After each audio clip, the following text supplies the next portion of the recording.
बड़ा सवाल है कि क्या वसुंधरा राजे को कोई भूमिका मिलेगी।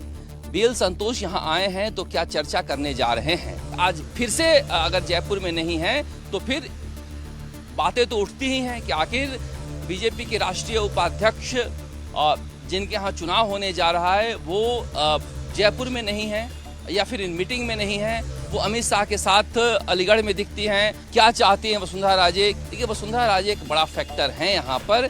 वसुंधरा राजे को लेकर क्या है बीजेपी का प्लान? मोदी शाह के मन में है राजे का राज। क्या राजे नाराज हैं या हाईकमान का बड़ा चुनावी दांव है?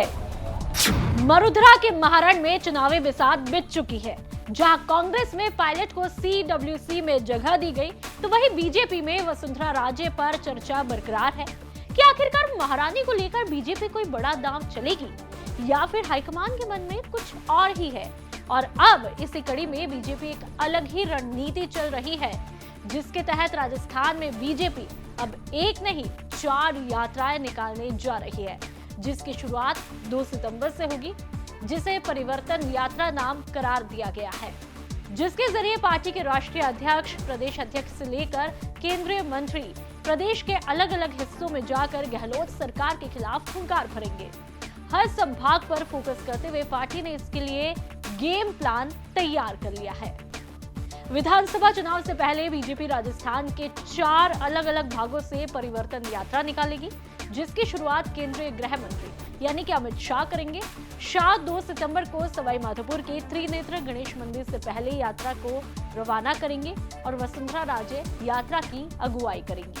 और वसुंधरा राजे आज फिर से अगर जयपुर में नहीं है तो फिर बातें तो उठती ही हैं कि आखिर बीजेपी के राष्ट्रीय उपाध्यक्ष जिनके यहाँ चुनाव होने जा रहा है वो जयपुर में नहीं है या फिर इन मीटिंग में नहीं है। वो अमित शाह के साथ अलीगढ़ में दिखती हैं स्वर्गीय कल्याण सिंह के कार्यक्रम में, और उसके बाद जयपुर नहीं आती हैं। तो फिर अमित शाह के साथ क्या चाहती हैं वसुंधरा राजे? क्या वाकई प्रधानमंत्री नरेंद्र मोदी, JP नड्डा और अमित शाह में कोई बातचीत हुई है वसुंधरा राजे के लिए? देखिए, वसुंधरा राजे एक बड़ा फैक्टर है यहाँ पर। भले ही संगठन के जो प्रभारी हैं BL संतोष, वो इस टीम को, कुनबे को इकट्ठा करने में लगे हुए हैं कि किसी तरह से एक साथ एक फोर्स के रूप में काम करे और यहाँ से एक संदेश आए। मगर कुल मिलाकर वसुंधरा राजे का होना ना होना दोनों एक बड़ी खबर है।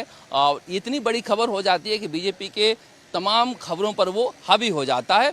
जिसके बाद अगली यात्रा की मैं बात करूं तो 3 सितंबर को JP नड्डा और राजस्थान बीजेपी के प्रदेश अध्यक्ष यानी कि CP जोशी की मौजूदगी में यात्रा होगी।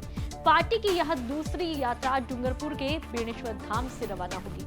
हर यात्रा राजस्थान के 2-2 संभाग को कवर करेगी। रक्षा मंत्री राजनाथ सिंह और केंद्रीय जल शक्ति मंत्री गजेंद्र सिंह शेखावत तीसरी यात्रा 4 सितंबर को रामदेवरा यानी कि जैसलमेर से रवाना करेंगे।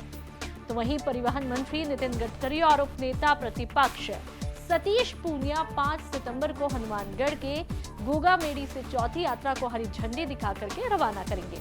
4 चरणों में होने वाली इस यात्रा में तमाम दिग्गजों को शामिल किया गया है।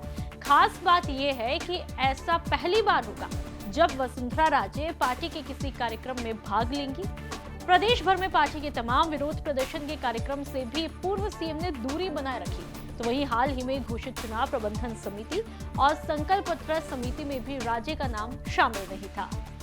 तो वहीं टिकट वितरण की मैं बात करूं तो टिकट वितरण पर भी बीजेपी लगातार अपना प्लान तैयार कर रही है और जानकारी के मुताबिक इसी के तहत मध्य प्रदेश और छत्तीसगढ़ की तरह बीजेपी राजस्थान में भी कांग्रेस से पहले अपने उम्मीदवार घोषित करने की तैयारी में है।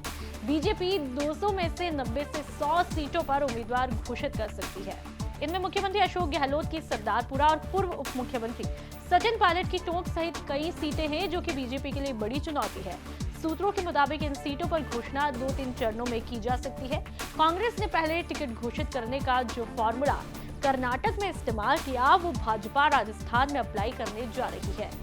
तो अब ऐसे में देखना ये बड़ा दिलचस्प होगा कि बीजेपी का ये फॉर्मूला राजस्थान में कमल खिला पाएगा या नहीं।